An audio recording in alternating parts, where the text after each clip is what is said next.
go through the sample test for Friday. So just a couple of reminders.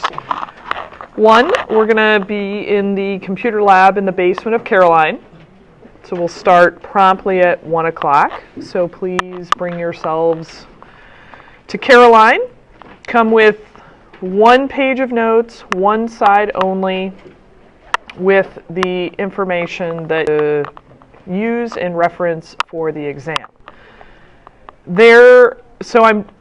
As I said the other day, we're going to do the exam in 2 parts. So you're going to get part 1 on Friday, and then part 2 is going to be a take-home. The part on Friday is only going to be calculations. There won't be any essays. The piece that you guys are going to take home, I will probably have it due either Monday or Tuesday, kind of depending, and probably what it will be are a combination of like short and longer answer. I'm going to give you guys some choices of a couple different things to do based on your interest levels. So that's the way that it will work. All right, so an hour on Friday, 1 or 2 problems from Chapter 6, 1 or 2 problems from Chapter 7. Focus on some of those things. And I think the sample exam is a pretty good reference guide, ideally. Okay, so I want to go through these problems and then try to reinforce some of the topics, formulas, definitions, terminology, right? I've talked to a couple of you and I hear, which doesn't surprise me, but interpret the terminology in the problem. You typically know the formula, but trying to figure out what the problem is asking for and which formula to apply, that is probably the most challenging piece. So the more you can look at the wording of some of these problems and what it is you're trying to solve for. Always ask yourself, what is it I'm trying to solve for? And which formula gets me to that solution? And then remember that sometimes you have to solve for something and then use that number to solve for the next thing. So it might actually have 2 steps. Okay? All right, so the first sample problem. I'm going to get you guys to kind of help me interpret this. So we have a bond. It has a face value of 1,000. Pay it in 15 years. The bond offers a 7% coupon rate paid annually, and if the market rate is 7.5%. Part A, what should be the price of the bond? So, with the given information, what do? Where do we start? Basic present value formulation. Yes. I love the word basic, Hayden. It's a simple, straightforward present value calculation. So to get to the price of the bond, you're solving for the present value. So what is the future value? 1,000. What is the payment? $70. How do we get that?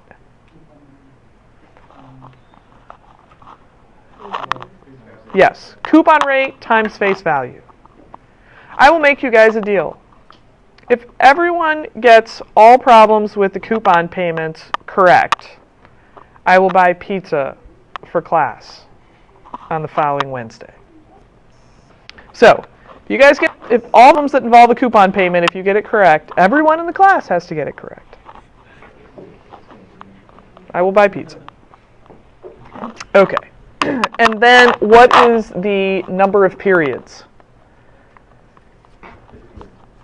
15. And then what is the interest rate or the rate? 7.5. Okay, beautiful. Now, if this problem paid semi-annually, what would we do?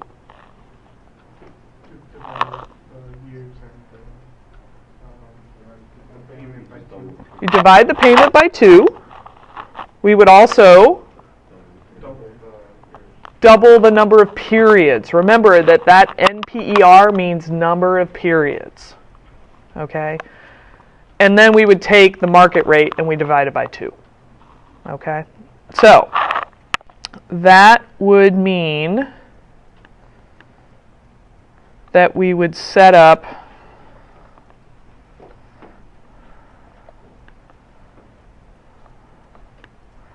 the calculation to look like that. Okay? So, just exactly what you guys have told me.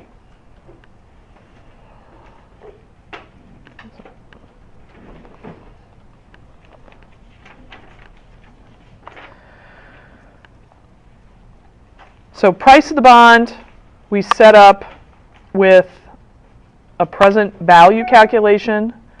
Please use your templates to try to make this as clear and easy as possible. Okay, so set up all of the elements. So we calculate the present value. And then part B, after 1 year, the price of the bond has risen to $1,100. What is the bond's new yield to maturity? So how do we calculate yield to maturity? We calculate R. So we have all the other elements, and we calculate rate.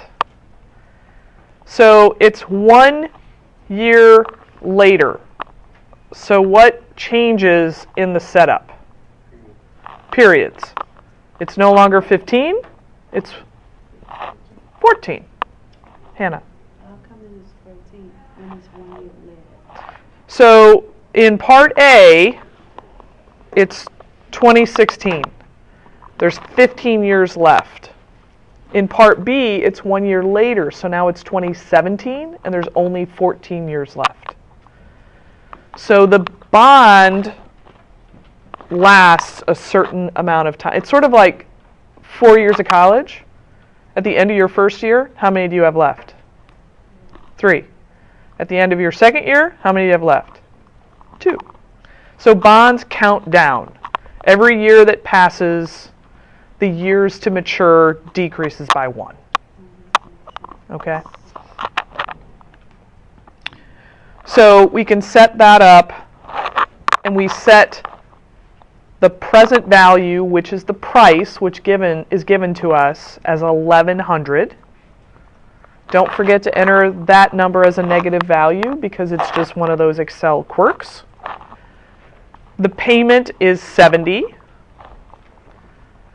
The future value is the 1,000 face, and then the number of periods is now 14. And I could ask you guys the same question. The price is $11.50 and it's 5 years later.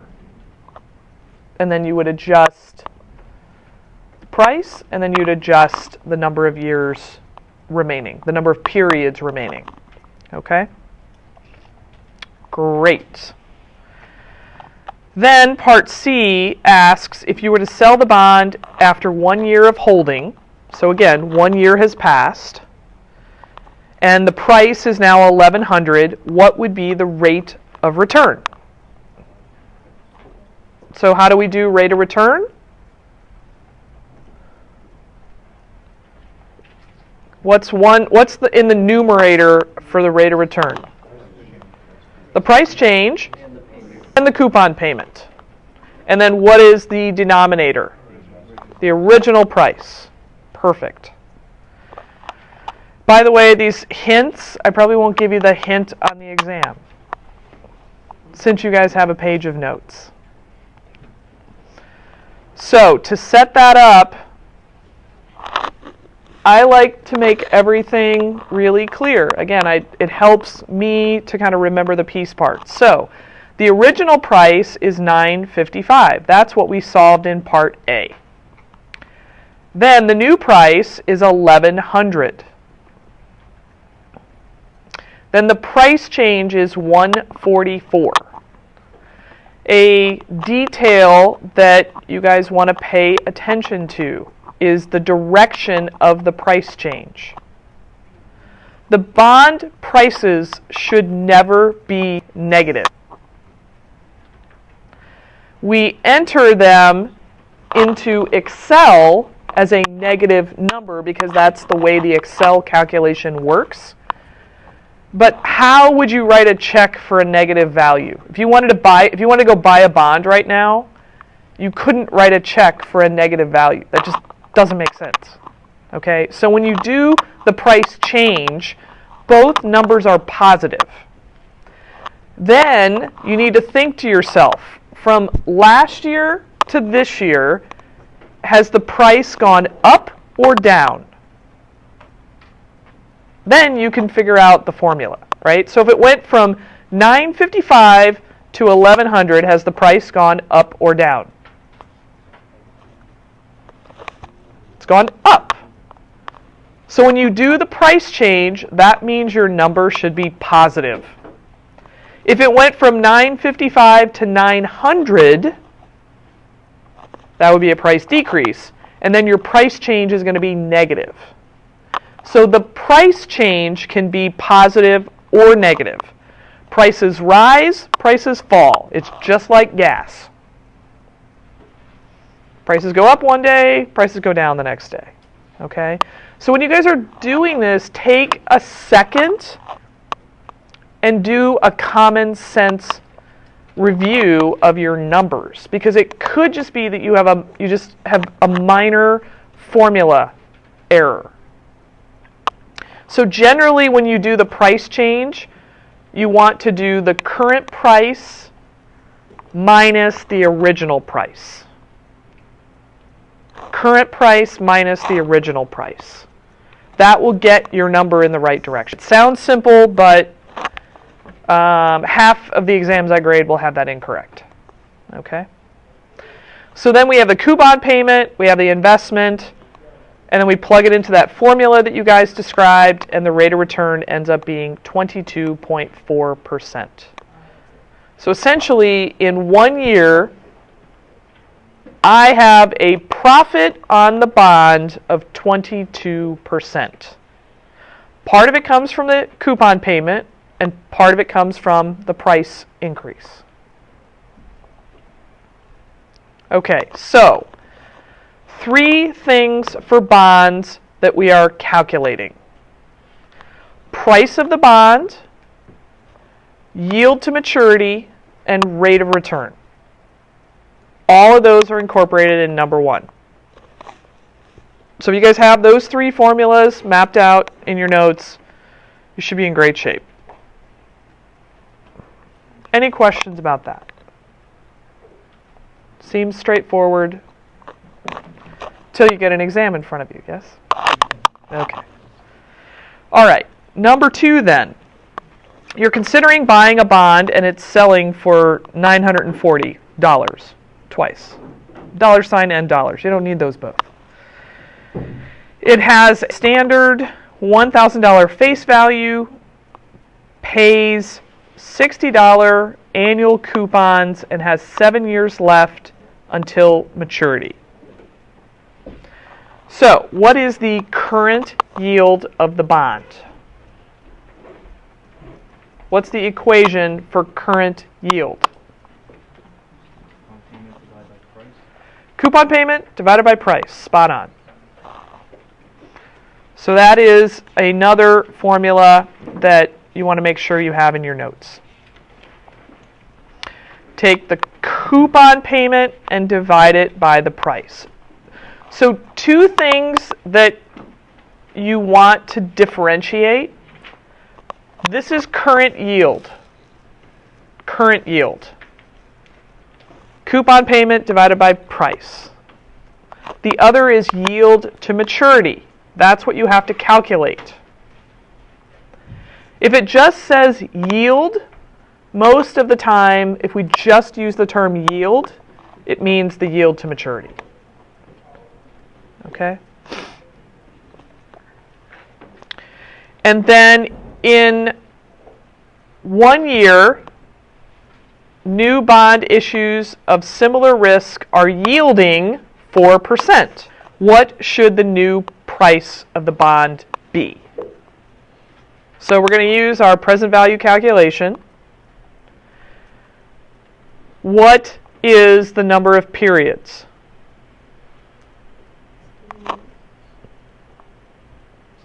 6. 7 minus 1. So it was 7 in the original problem, and now it's 1 year later. So we've clipped off 1 year of the bond. And then what's the rate? 4%. So when you guys see this terminology, this is another practice when we talk about bonds. I may not know what this bond's yield to maturity is, but I can look in the marketplace at similar bonds. By similar, we mean similar risk.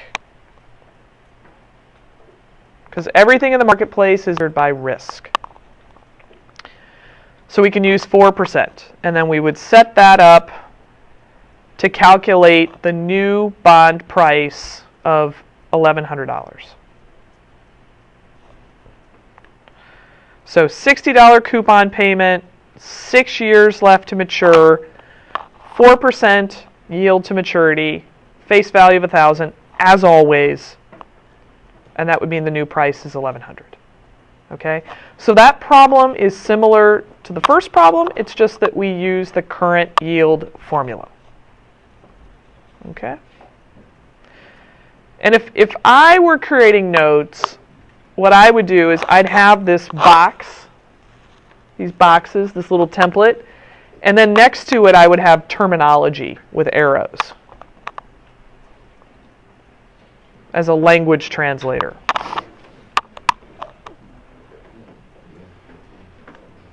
Okay, beautiful. Okay. Let's take a look at number 3.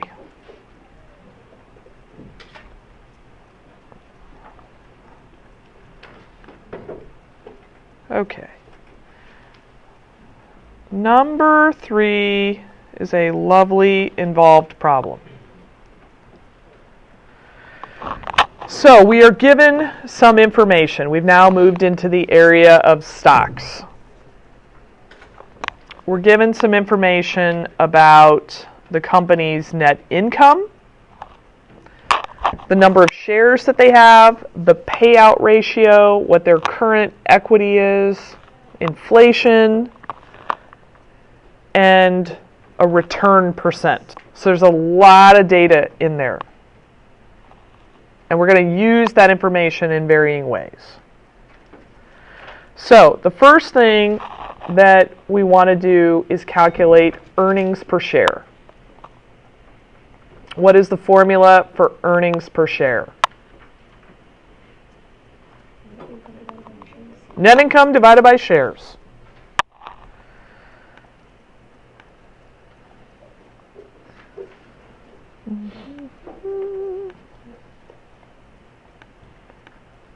All right.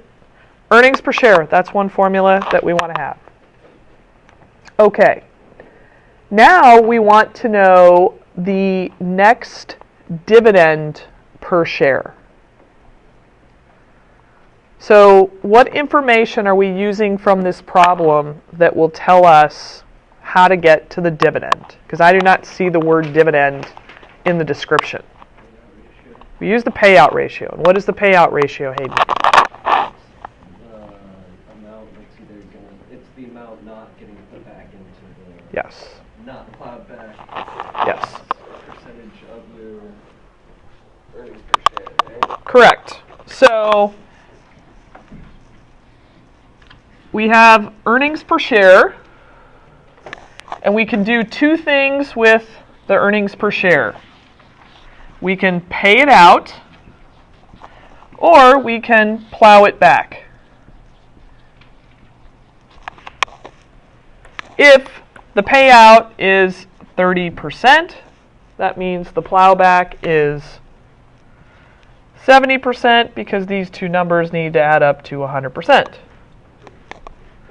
So if we know earnings per share, we can derive dividends by taking 30% times earnings per share. The other way that you may have to calculate this, so earnings per share was $1.50. If I said we were going to pay out a dividend equal to 30 cents, what is the payout ratio? You might have to calculate that. You also might have to calculate the plowback.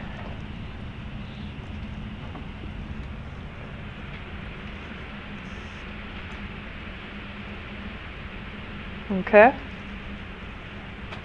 And then there is, so earnings per share is one formula, payout is a second formula, plowback is a third formula, and the fourth formula that is often necessary is dividend yield. We'll come back to that. Okay?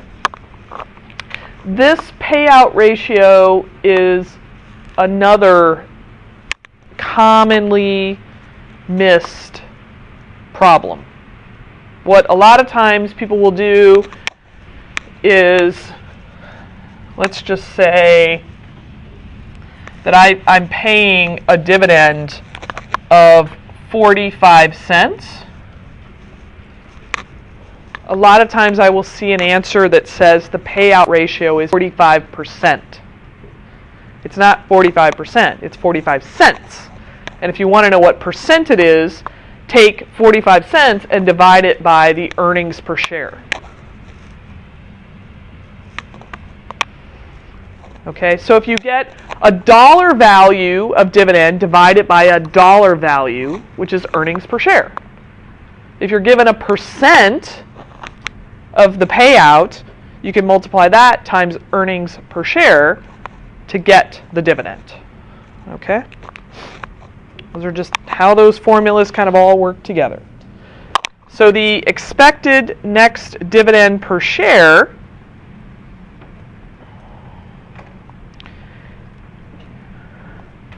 we know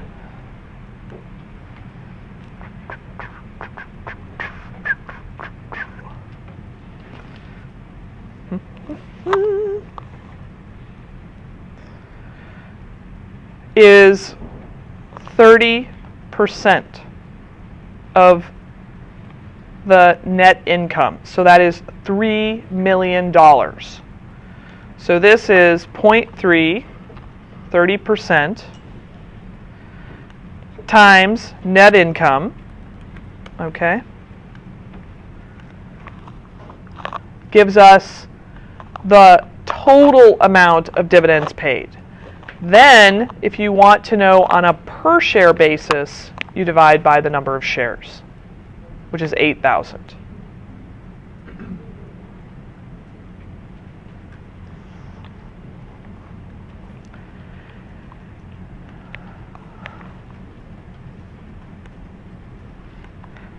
And then you could also take the $1.25, which is the earnings per share, times the 30%. So you can do it two ways.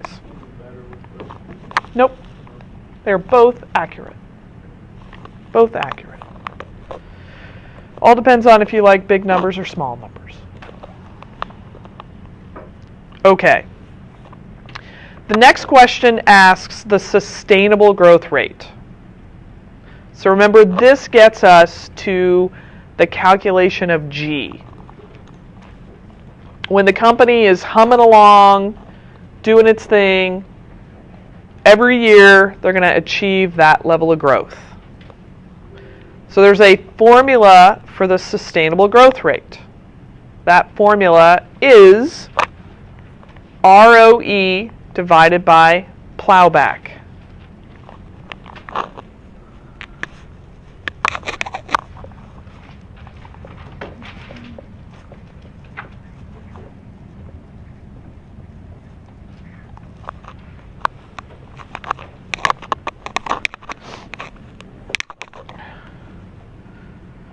So, you have two ratios in this problem you have to calculate.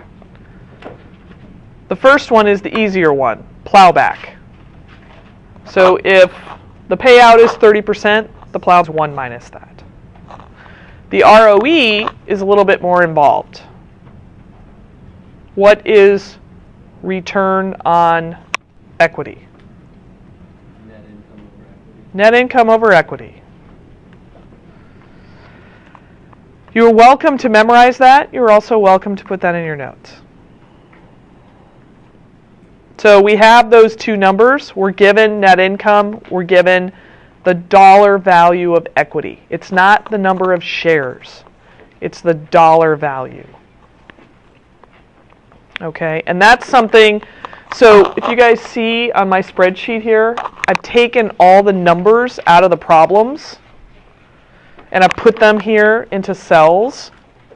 Well, something that also is good is to make sure that you notate numbers versus dollar values. So the shares, these are in units. The equity is actually a dollar value, so it might be good to put a dollar sign in front of it. And again, these are just small hints that sometimes make seeing the information a little bit clearer. So we have ROE then.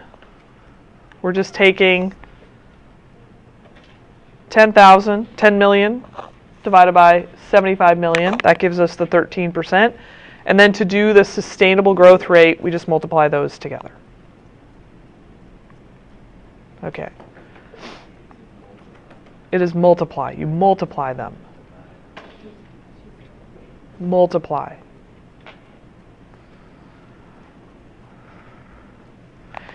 And sometimes it's helpful to format things a certain way. Okay. So in the stock area, we have a whole nother set of terminology. Net income, shares, dividends, dividend payout, dividend yield, plowback, payout, earnings share, sustainable growth, like the amount of definitions, that list starts getting pretty long. But it's fairly compartmentalized. Okay? So try to have a really good list of those definitions. That's more than half of, I think, the battle of this stuff. Okay, part D. According to the Gordon constant growth model, what should be the current price per share of XYZ's stock? Right? So finance people love fancy names. This is but one of them. Gordon constant growth model. Okay. Let's just assume that you guys don't remember the Gordon constant growth model, because I actually have never called it that. But we want to figure out the price per share of the stock. What is the formula to do that? What's the formula to determine the price per share of the stock? What do we need? What number do we need? What description of a number? Yes. Dividend divided by R minus G. So if you don't know what the Gordon constant growth model is, dividend minus, you do know this, ideally. Okay? And this gives you what I write down as P0, which means the price of the stock today. And it's a growth model because it involves the G. So this is option 1 to do the stock price. The other option is dividend divided by R. This one is no growth because there's no G. Now, quite honestly, you guys don't even need to remember this. Forget about it. Because when you have no growth, G equals 0. So I'm eliminating one of your formulas. You don't even need to remember it. Okay? Right there. Then, the second formula, some companies don't pay a dividend. So then you can use earnings per share divided by R. And that will give you P0. Not minus G for that one? Nope, because there's no growth. This is also no growth. Wouldn't there be like more growth if they weren't paying a dividend? No, what it means is earnings per share equals the dividend. So what in this scenario, we use this because they have 100% payout.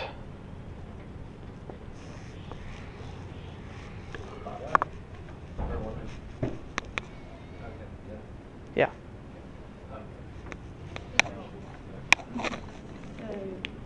This one is it with growth, and this one is with no growth. So you can use the same formula. The book will actually tell you that there's two formulas. That feels confusing to me. But if you like that, that's fine. But what you can do when there's no growth is use this formula, but G equals 0. G equals 0. Always? Well, no, it depends on the nature of the problem. So some of the problems will say that it's growing, and some of the problems will say there's no growth. So if you see nothing about growth, then G equals 0. If you see something and it tells you something about the growth of the company, then G is going to be something greater than 0. 1%, 2%, 3%. So look to the problem to tell you what the growth rate is. Okay? Yeah, Nolan. In this case, what is R? That's an excellent question. So, in the simple way, when you look at the problem, what information up there might you guess is R? Probably the rate of return. Yes, 13%. So, what you guys are looking for is something that alludes to the market rate, the rate of return that other stocks. So what we use to price a stock, essentially the way that stock prices are set, you guys are all investors. And investors, when they put their money into a stock, they want it to grow. I want my money to go from $1 to $2 to $3 to $1 million. It's a big leap, but. So I have to project a rate of return. So I might use other stocks. So if I'm a company like a GoPro, who just went public a year ago or a year and a half ago, and I don't have enough history to have a rate of return yet, what I could do is I could look at similar stocks like myself with similar risk and get their rate of return, and then I could imply that in my stock. So that's why that language.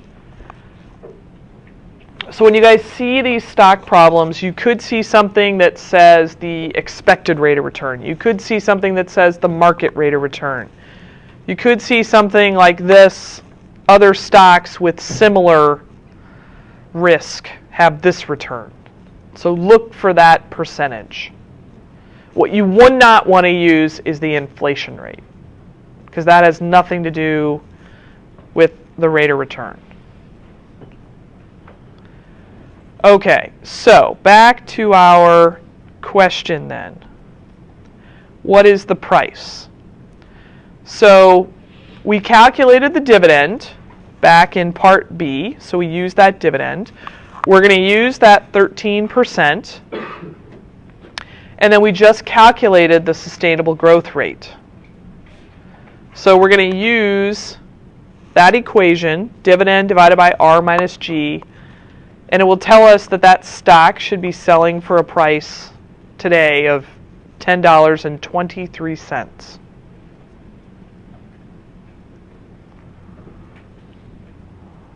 Okay? So dividend divided by R minus G will give you today's share price, expected share price. And why do we care? Well, if I want to go buy that share right now, and it's trading for more than that, I know that maybe that share is potentially either overvalued or there's something else going on. If the share is trading for less than that, there's either some risk in the company that's not been built in, or it's a good deal. And we'll talk a little bit about some of this stuff when we get to company valuations. But share prices, traded share prices, also involve other factors like mood and coolness and reputation.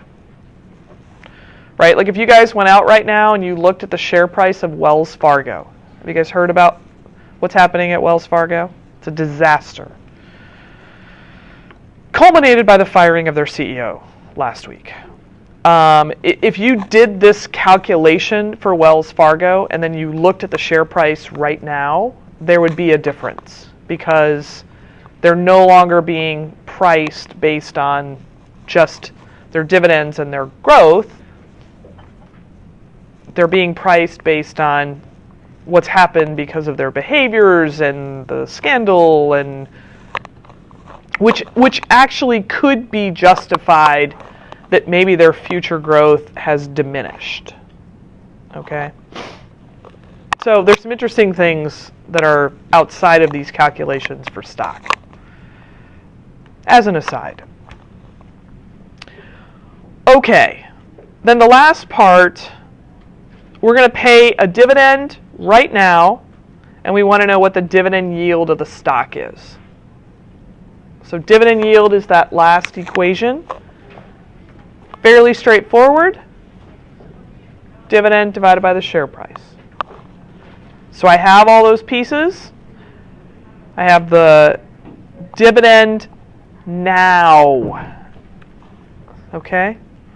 This dividend is the next year. Okay? That's an important distinction. So often we call this D1, and now is called D0. It's actually a subscript, but it's too difficult to do a subscript.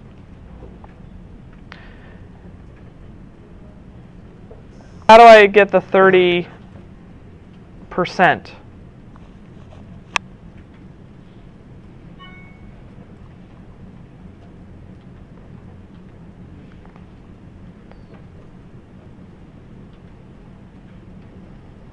Any guesses how we get the 30%?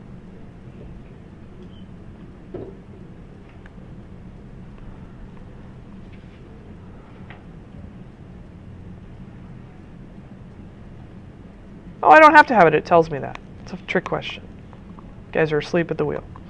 It tells me I pay a 30-cent dividend right now. But if you did not have the actual dividend amount, there'd be something in the problem that would tell you this year's dividend is, next year's dividend is, or you could be given this year's dividend and have to determine what it is next year.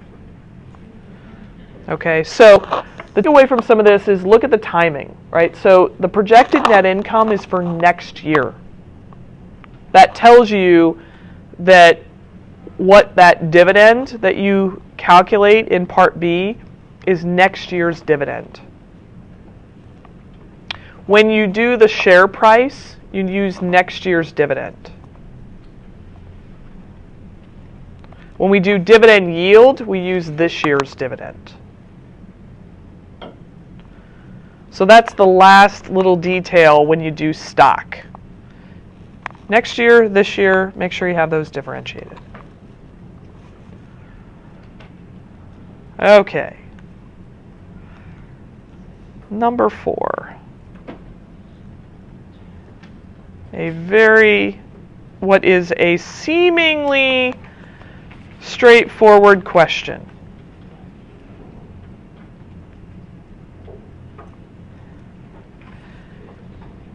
You bought 1,000 shares of Kraft stock at $33. If you want to earn 15% return on your investment, what price would you need the stock to rise to?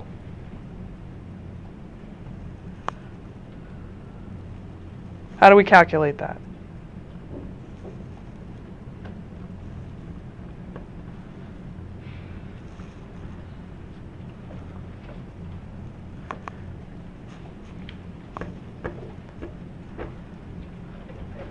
How do we calculate it? I feel like my instinct is going to be too simple, but just 1 plus the percentage you want. Yes. The price you bought it at. Yes. So, Hayden, your statement, my instinct is simple. Sometimes too simple is the right instinct. Okay? So, 33 times 1.15. So this is the equation for just simple growth. Nothing fancy. It is, in fact, a trick question because it's so simple. Right? So we take, essentially, you can take the stock price times 1 plus the growth rate. Okay? That is your very simple formula. If you feel that you get stuck on a problem such as this, stop and say, maybe I'm making this too complicated. And the simple answer might prevail. Okay? So in practice, and this is often a good thing, many people will have automated trades on their stocks. So I own X shares of Google stock. When it gets to $850 a share, I want to sell it. And they automatically put in a trade because that has some projected growth rate in it. All right, a lot of the hedge funds and these high frequency traders do this stuff, and it actually could be pennies of difference, but they're trading multiple millions of shares. So there's some practical application of this.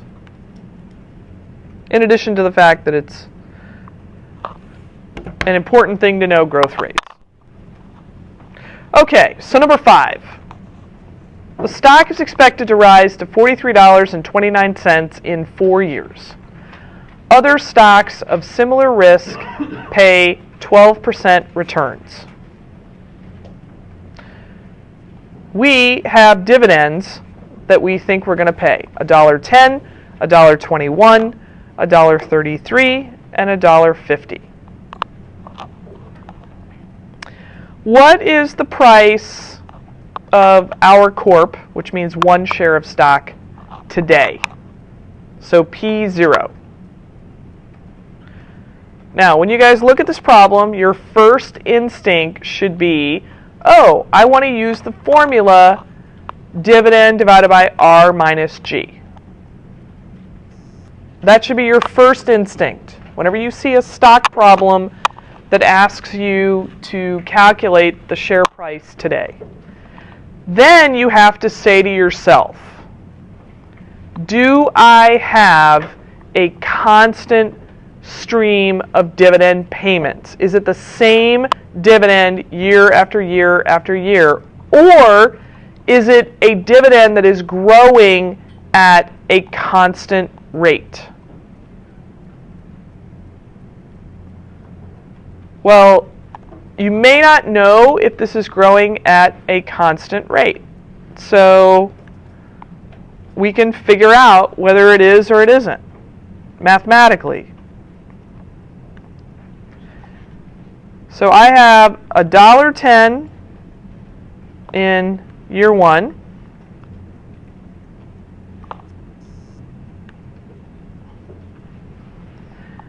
And then I have $1.21 in year 2, and I have $1.33 in year 3, and I have $1.50 in year 4. These are my dividends. Okay, so just because I'm not, like, visually I could look at it and say, this doesn't look like it's the same every year, but let me confirm. So if I take $1.21 minus $1.10, put them in parentheses, and divide by $1.10, I get a growth rate of 10%. And I like to take things out to 1 decimal because that's usually where you see differences. Okay? Then I can do year 2 and year 3. And I discover that my dividend payment is not growing at a constant rate. So from year 1 to year 2, it grows 10%. From year 2 to year 3, it grows 9.9. 9.9 is not 10%. They're different. And then from year 3 to year 4, it grows 12.8%. So this is called non-constant growth. So you have constant growth where we can use dividend divided by R minus G. You have no growth where G equals 0. And here we have a third scenario which is non-constant growth. So we are still trying to determine P0, the stock price in year 0. We are still trying to do that, but now we have to do this with a different equation. So, we did this one on Monday, but I'll walk through it again. So what we have here are the dividends. The way that we determine a share price when we have non-constant growth is we look at the value of the dividends plus the value of the sale of the stock, which we're going to plan on selling in the future. So it tells us that it's going to rise to $43.29 in 4 years. So we have an estimate of the future stock price. Is that the right number? 29.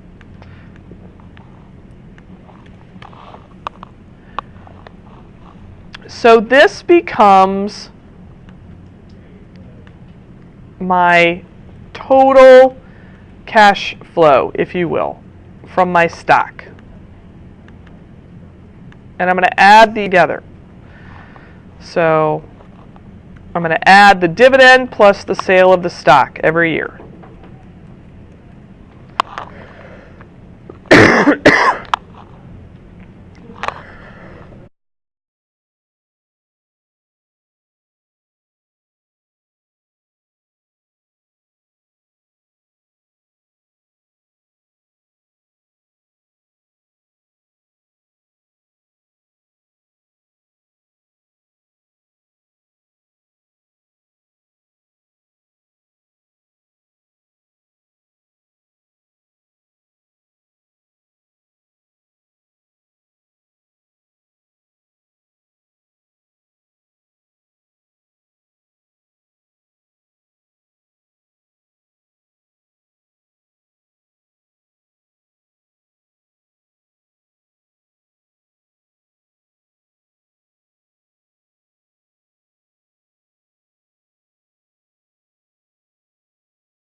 Okay.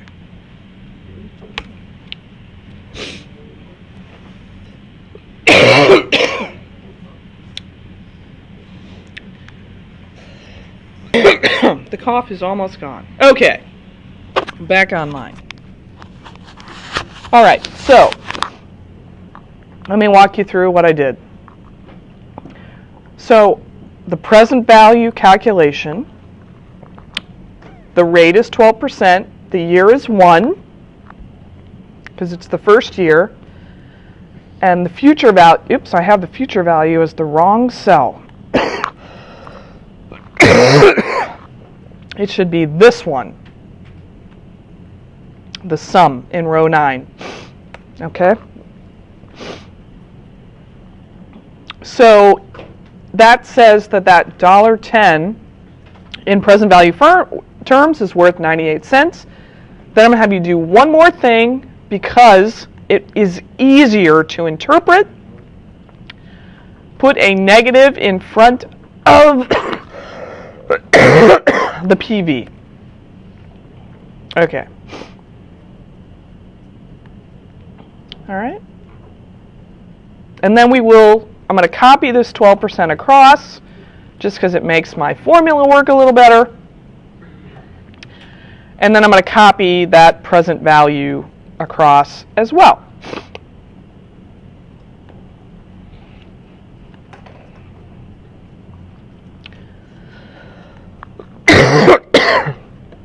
So we're looking for that, and then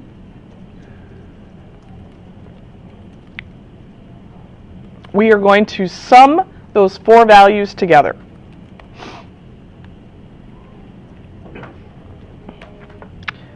And that will give us a share price today of $31.36.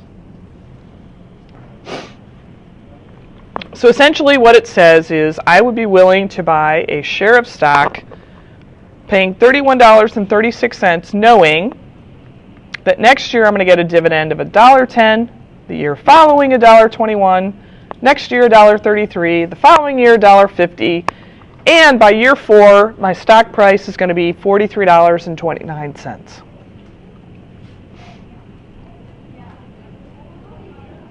All right, so this structure is what you need to use to get the stock price today when the dividends are uneven. Okay. Then the says, if the stock is currently selling for $27.19, would we want to buy it? Who says no? Who says yes? Who is still sleeping even though you're sitting in your chairs? We would want to buy it because $27.19 is below $31.36. By the way, this is the investing methodology that someone like Warren Buffett uses. He goes out, he values companies based on their per share price, he looks at what they're trading for, and he's looking at this gap. I mean, it's more complicated than that for sure, but that is the simplest way to describe why Warren Buffett has been so successful. Warren and his team at Berkshire. Okay? So we would benefit by $4. Okay? Okay.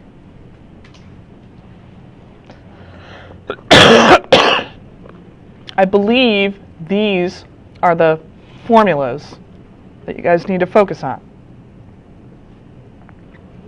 Any confusion that we can clarify? Maybe?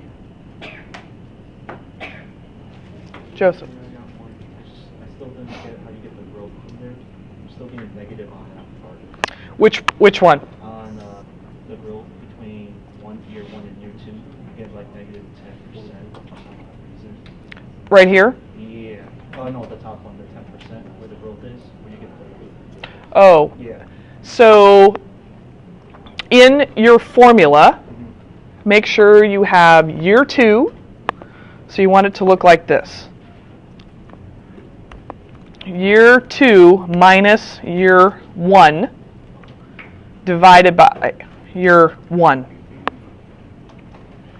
That is your, this is called the percent change formula.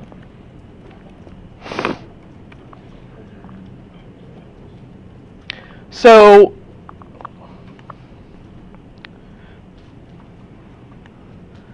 this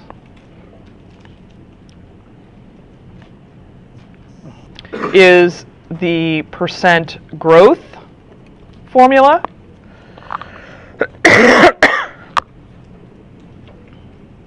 Actually, not percent growth.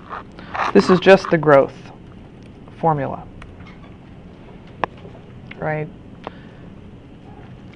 So we can take a number and we can increase it by a certain percentage, or we can take 2 numbers and see how much they've changed.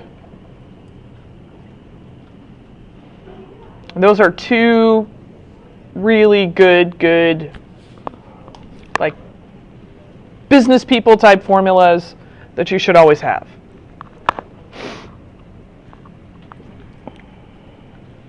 Okay? Does that help, Joseph? Yeah. Generally, when we want percentage change, we always want kind of this year versus last year, or next year versus this year. You want the most recent year to be first, subtracting out the older years. Okay?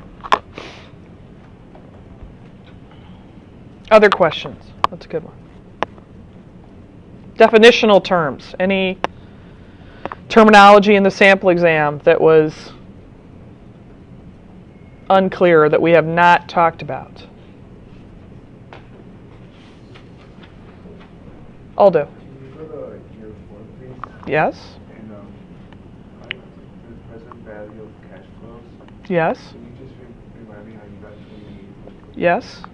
So the 4th year, we have the 4th dividend of $1.50. That's that one right there. Then we also are told in the problem that we expect the stock to be trading at $43.29 in that 4th year. So I can add those 2 together. So assuming, hypothetically, that I was going to sell my share, I'd get the $1.50 that year, and I'd also get $43.29 for my share. So that's the total of those 2. $44.79. That's the total of the 2. You need both of those numbers. Then the $28.46 is just the present value of $44.79. Okay, so the most important piece is to know that you want to add those 2 numbers together. Right, so when you're doing this problem, kind of your orientation is, what if I was selling my stock in that year? How much money would I put in my wallet? Add them together, and then take the present value, and then add all 4 of those present value numbers together. Okay, if you guys relate this back to what we did in the time value of money chapter, this is the present value of multiple cash flows. Okay? There was another question. Terminology sample, James? Intrinsic value, is that just like book value? This is the intrinsic value. So what we just did in that last problem. So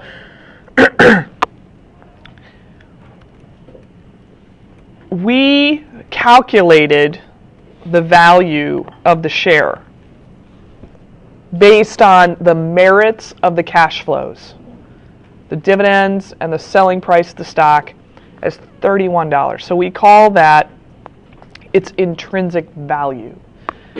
This selling price is the market value.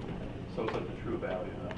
It is a good way to say it. It is the true value.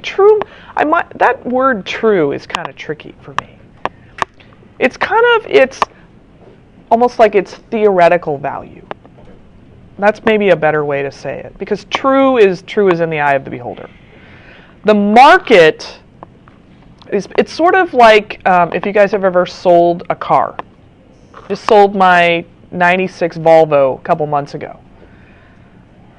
Right? Well, I mean, that car is worth its weight in gold, first of all. Red, sporty, they don't make the model anymore. The Blue Book value on it was like $6,000.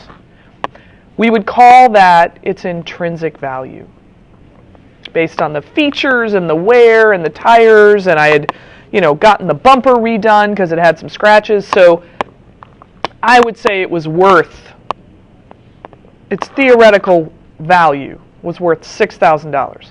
Of course, when I went to trade it in, they would only give me $3,000 for it. That's its market value. So very often, when we're looking at things in the financial world that have value, there's what we think it should be worth, and then there's what people are willing to pay. So this market value, think about it, in those of you that are marketers, it's almost what people are willing to pay. So in the case of this stock,